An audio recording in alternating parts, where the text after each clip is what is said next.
Kepolisian dari Polsek Pelabuhan Pautere, Makassar melakukan patroli dan menyampaikan kepada pemilik kapal untuk tidak melakukan perjalanan laut dalam kondisi cuaca buruk. Tidak hanya itu, polisi juga berjaga di seputaran Pelabuhan Pautere, Makassar untuk mengantisipasi terjadinya rob.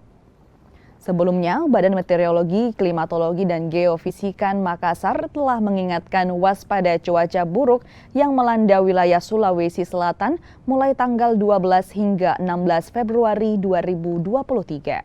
Kami dari pihak Polsek Pautere menghimbau kepada seluruh nelayan dan pemilik kapal agar tidak melakukan pelayaran untuk nelayan dengan cuaca saat ini ekstrim, di mana BMKG telah mengeluarkan peringatan tanggal 12 hingga tanggal 16 itu cuaca sangat ekstrim.